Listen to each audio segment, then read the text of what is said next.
Morning, and many thanks to you all for joining this morning's briefing on the provisional national accounts and international accounts results for Q1 2022.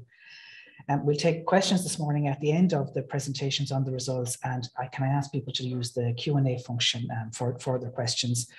Also today, for the first time in a long time, we have some CSO colleagues in the room with us, and we're hoping to get to a hybrid setup for future releases. So we're trialing it today with some of our colleagues from across CSO. Today's results are the provisional estimates for Q1. The annual results due to be published in the coming weeks will give a more definitive picture for Q1 2022 and of course for the earlier quarters and years. The results are showing strong growth in the M&E dominated sectors, and also looking overall at the sectors more focused on domestic markets, we're also seeing growth driven by recovery in the distribution, transport, hotel and restaurant sector. So the briefing this morning will take us through the breakdowns that help us to understand this M&E activity, and also of course to understand most importantly what's happening in the underlying domestic economy. As always, the slides will be available along with the releases on our website on cso.ie, and a recording of today's presentations will be available on our YouTube channel. Contact details are available on the statistical releases and on the press release. And as always, at any stage, if you have queries on this morning's results or on any other of our outputs, please make contact. I'll pass to Chris now, who will take us through the national accounts results, and John, who will then take us through the international accounts results for Q1. Many thanks, Chris. Thanks, Jennifer. Good morning, everyone.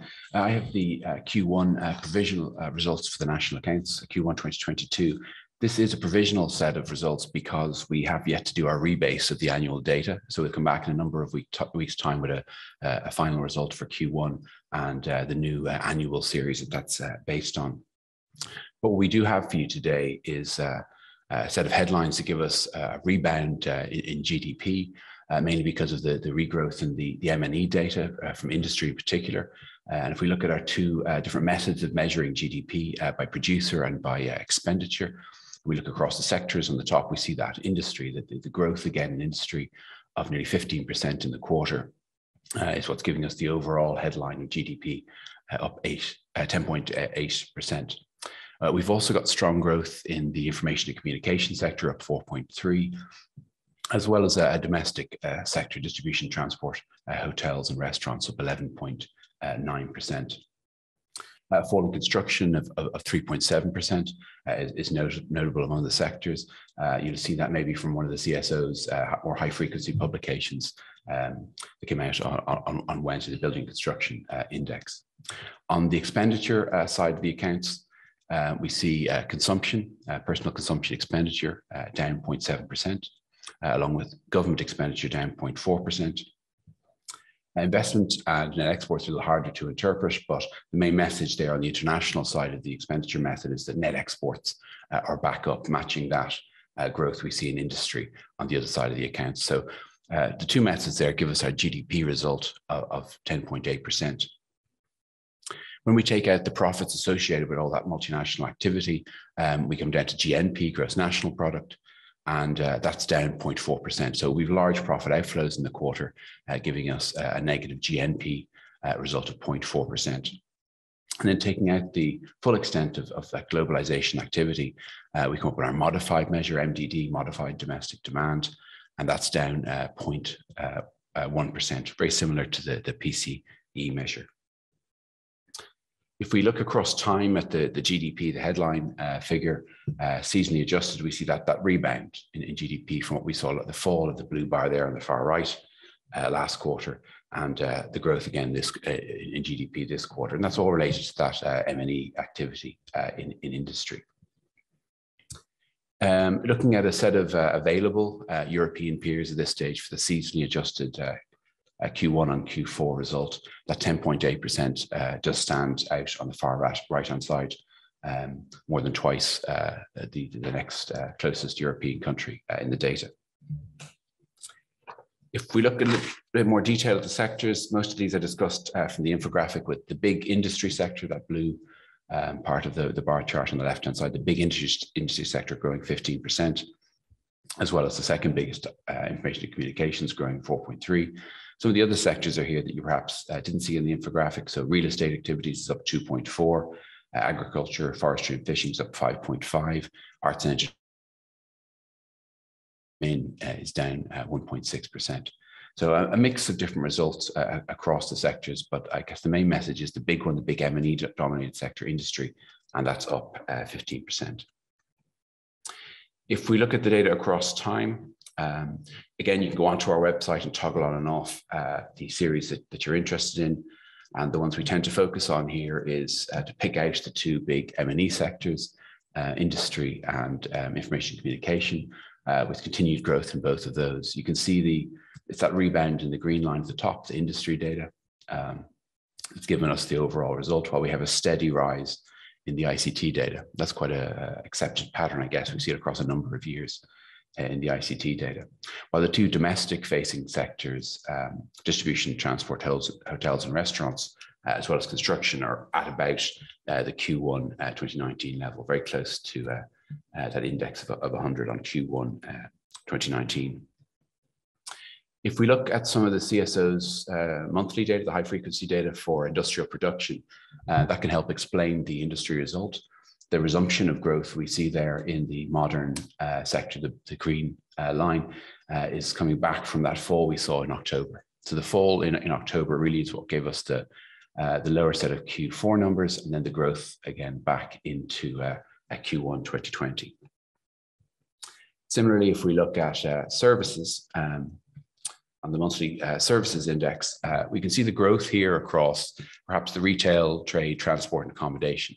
That's where we're getting that result of 11.9% on that sector, which is adding to some of the domestic activity, the domestic measures in the quarter. And if we weigh up all the sectors then on the output side of the accounts and look at the M&E dominated, so these are sectors with more than 50% of the data is coming from M&Es, and the other sectors, which we tend to see as more domestically focused, we see the M&E result is 14.1%, and the other domestically focused data is 7.6%. So we're looking at growth rate quarter on quarter, seasonally adjusted, of 14.1 in the M&E data and 7.6 in the other sectors. Just to point out our results on wages or compensation of employees, we have a chapter in the publication on this.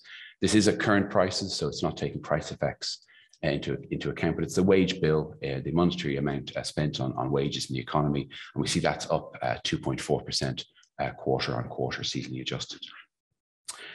Some of the bigger results there are for real estate and for professional admin and support services, but the two big sectors, public admin, education, health, distribution, transport, hotels and restaurants, they're both increasing about the average rate, giving us that overall result of 2.4%.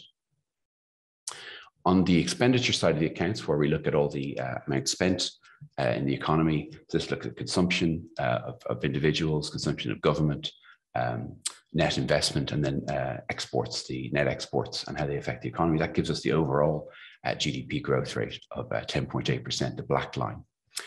Again, if you go onto the website, you can toggle on and off the series you want. So if we take out the M&E effects on the expenditure side, we end up with our modified measure, MDD, the blue line, and that's got a fall of 1% in the quarter over last quarter. And you can build that up from the consumption, personal consumption expenditure, which is down 0.7%, government expenditure, which is down 0.4%, and then that hatch area in yellow there is a modified cap form or modified investment, and that's actually down 2.3% from a strong quarter in Q4 last year. So that gives us our overall measure of MDD down 1% for the quarter. Looking at the elements on the expenditure side, consumption down 0.7%, split between goods down 0.4% and services down 0.9%, giving us the overall result. For investment, for consumption, just to look at it against a set of our European peers, again, we're kind of mid-table on this one. So while GDP was out on the far right-hand side, consumption, a more domestically orientated measure, I guess, we're kind of mid-table or mid to low end of the table here compared to a set of available European peers. If we want to try and explain consumption with some of the CSO's more high frequency data, we can look at the retail sales index, and PCE consumption usually tracks that pretty well. What this does tell us about looking at some of the monthly sub-indices, that it's a fairly mixed set of results across these categories over the quarter, but it's the motor trades or cars down the bottom there that's what's dragging down, unusually, I guess, dragging down consumption or PCE for us, and that's what the retail sales index here is helping us to understand. But overall, our consumption measure does track retail sales fairly well. So the changes you see there in the retail sales index from quarter to quarter tracks our consumption data rather tracks the retail sales index quite well. On the investment data, some of the data here is suppressed because of some of the effects of IP last quarter. But what we can see here is the building and construction, the spent on building and construction in the economy is down 3.9%, very similar to the turnover measure on the output side. If we look at investment or capital formation across time, we can see the IP effect last quarter, and it's made some of the quarter-on-quarter comparisons a little bit difficult. But the modified cap form is down 2.3%. That's one of the kind of interesting features. We committed last time we were talking to you to look into some of the modified cap form numbers to check for, essentially for data centers. We saw a lot of investment throughout 2021 and in particular in Q4 2021. And I think we can come back next quarter with a more definitive result, but it's not data centers as far as we can see. That the effect seems to be spending to come back to work, back to office on hardware through the pandemic. And the reason we can see that is we can see M&E activity in there, which is driving some of the quarters, but it's based on a lot of companies. So it's broadly based expenditure on investment in hardware. So that would lead us to believe that it is people coming back to the office, reinvesting in equipment and hardware.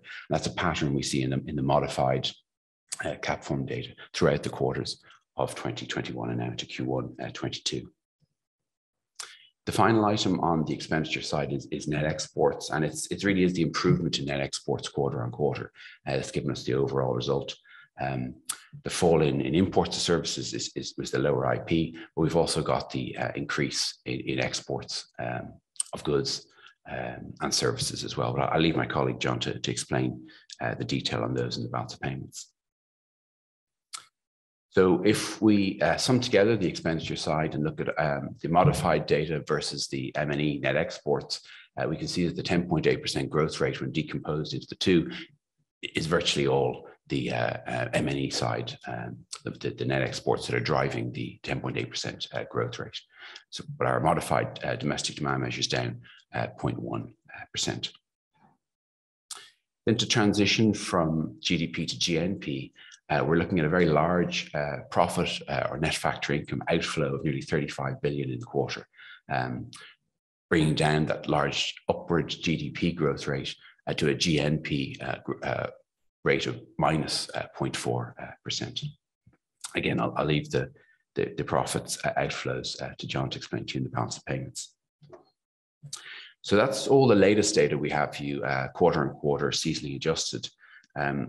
But just to take a moment, just to take stock of where we are now in Q1 2022, perhaps versus where we were a year ago. And we can see that GDP is up 11%, GNP up 8.2%. Consumption is up 13.6%. And when we look at this data, when it's not seasonally adjusted, we can give you more breakdown. So we can tell you a little bit more about the data.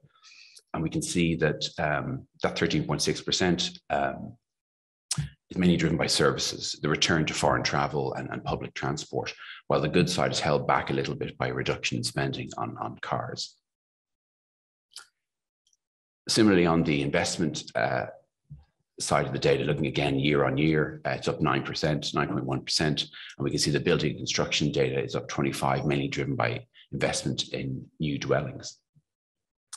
And the final set of data there year on year is to look at modified domestic demand. So our deglobalized measure on the expenditure side, that's up 11.1%, Q1 22 on Q1 2021.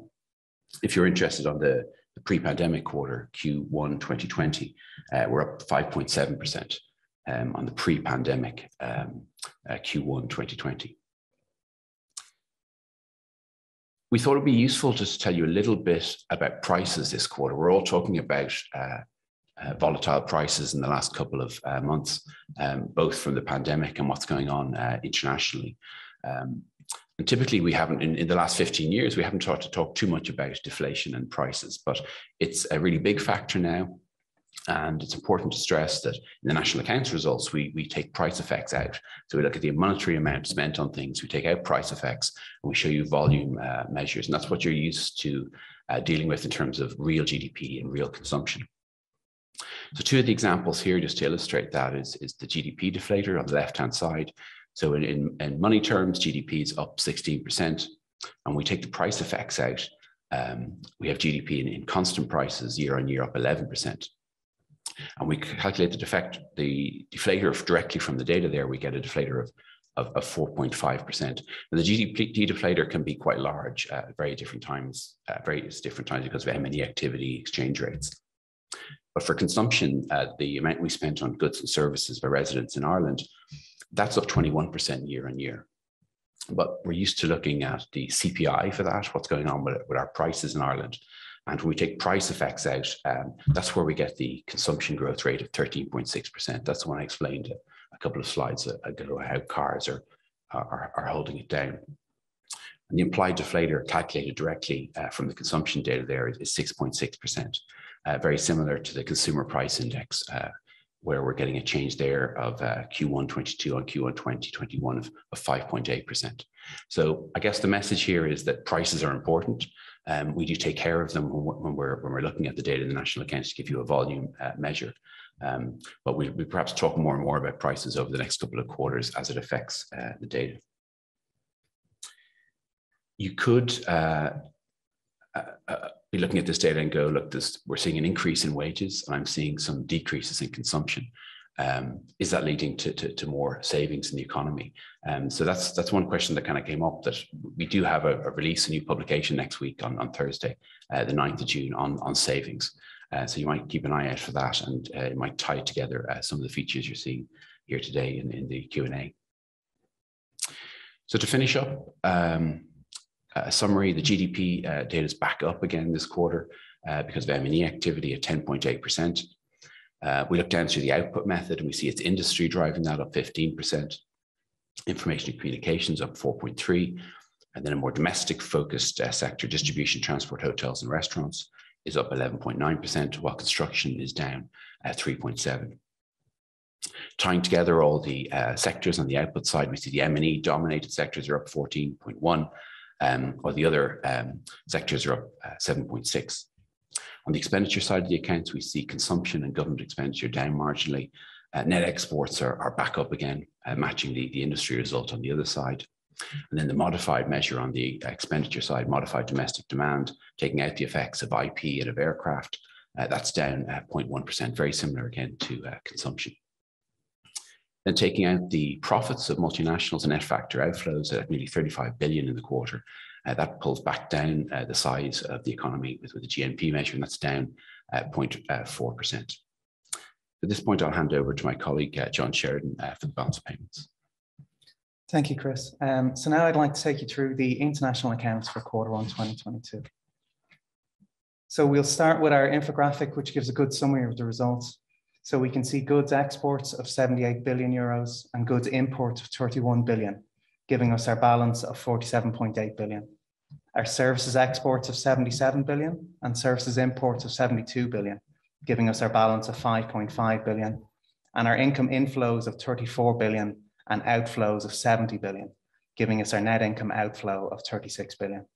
And these all combine to give us a current account balance of 17.4 billion euros or 14.9% of GDP. Our net international investment position is minus 600 billion euros, and our stock of foreign direct investment in Ireland is 1.2 trillion euros. And we'll look into each of these in more detail in the following slides. Starting with our headline figure, which is the current account balance as a percentage of GDP, we can see a return to a quarter without large IP following the IP import last quarter, although we can see it wasn't as large as the IP imports in Q4 19 and Q1 20. So we have a current account balance in Q1 22 of 17.4 billion euros or 14.9% of GDP. Looking at this a bit more closely, we can see our merchandise surplus of 47.8 billion is up 4.1 billion on the same quarter last year, while our services balance is up 591 million on the same quarter last year.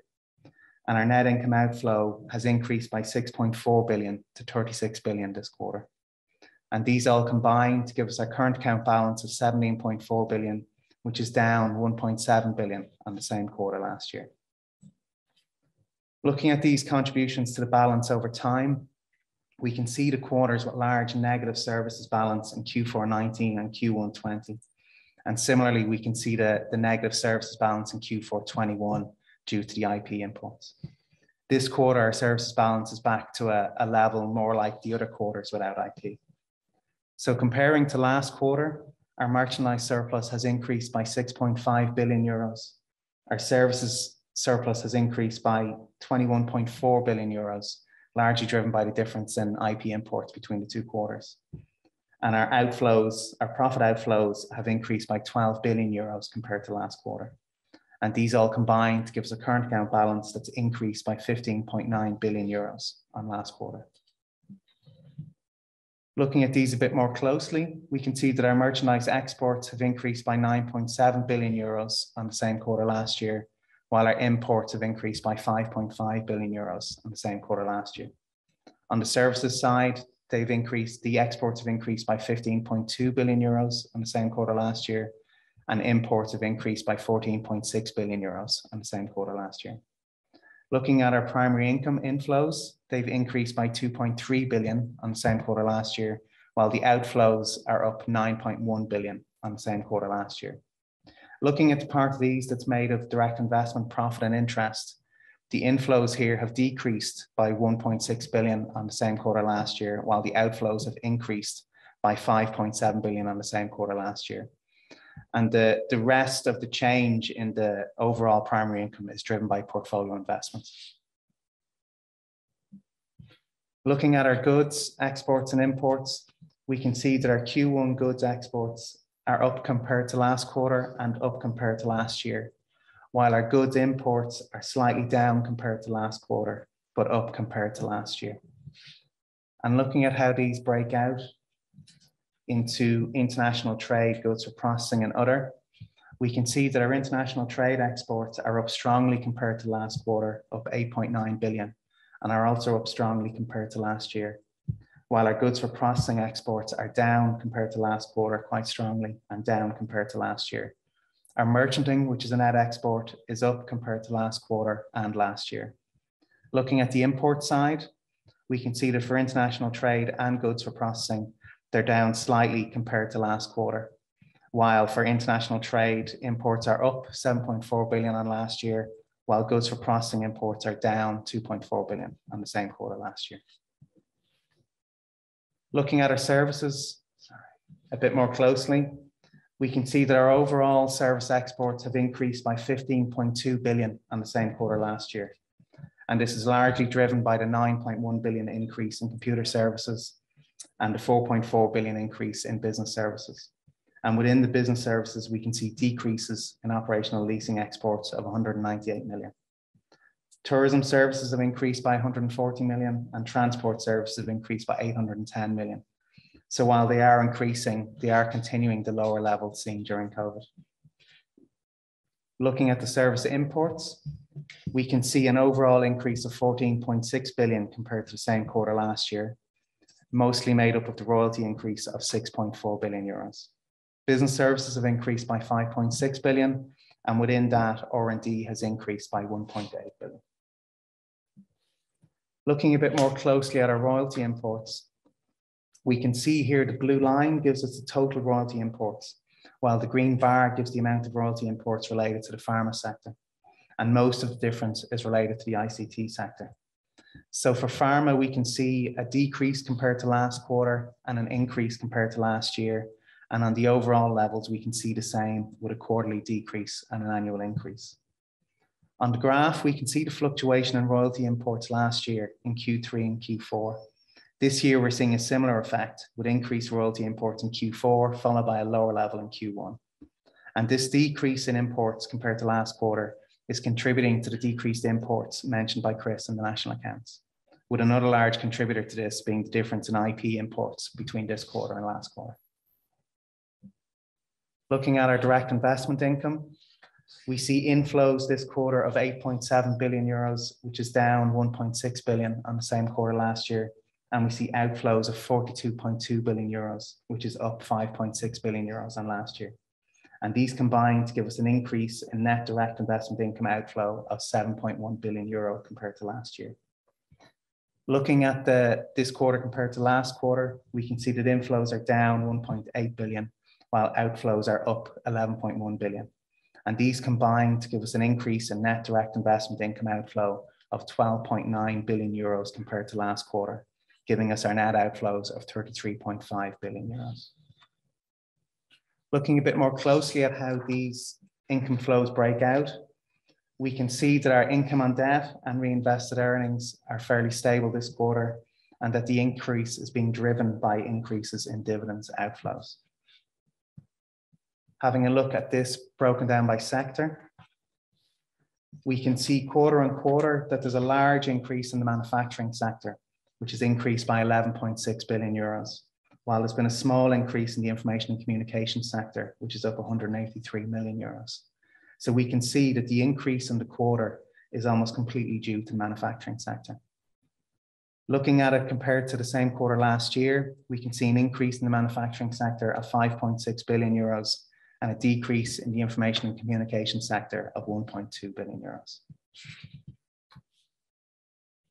Looking at our trade income and our current account with the UK, the trade balance with the UK has decreased by 2.1 billion euros, and net income outflows have increased by 1.7 billion euros compared with the first quarter of 2021.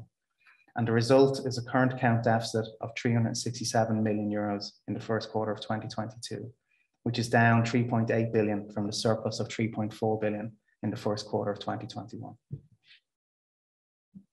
Looking at our financial accounts, we can see fairly low levels of net transactions this quarter, unlike the quarters where we had large restructuring in Q1 2020 and Q2 2020. So we can see a net increase of direct investment of 9.2 billion, a net decrease in portfolio investment of 35.8 billion, and a net increase in other investment of 38.3 billion. And looking at our positions, the net international investment position is minus 600 billion at the end of March 2022, which is an increase of 20.2 billion on the end of December 2021 position. And this change is predominantly being driven by changes in non-financial corporations. So to summarize, we have a current account balance this quarter of 17.4 billion euros or 14.9% of GDP. And we're returning to low levels of IP imports after the import last quarter. The COVID-19 effects continue with lower tourism exports and imports largely netting out for the current account and lower transport services exports. So now I'd like to pass you back to Jennifer to summarize. Many thanks to John and to Chris for taking us through the results. Just as people are developing their questions, just to refresh our minds on some of the headline results and aggregates from Q1, from the latest quarter. We have GDP up 10.8% in the quarter. It's been shown from both sides on the national accounts. We've seen that strong growth in industry, strong growth in exports, so that M&E dominated sector growth is there again in Q1, driving that 10.8% growth in GDP, and with some recovery in the more domestic focused sectors as well. We've also had the information on the high level. We think it's actually a record level of net factor income outflows in the quarter. And then we saw the detail of that in the balance of payments, over the international accounts results when we looked at the FDI profits outflows as well. So that's driving that contraction of 0.4% in GMP in Q1. We had intellectual property product activity, IPP activity in Q4 2021. So it's important in Q1 to look at the modified indicators, because some of the more traditional indicators for domestic demand are maybe a bit difficult to interpret. So in this quarter, we have modified domestic demand, which covers spending, personal spending, investment spending, and government spending. We have a contraction there of 1%.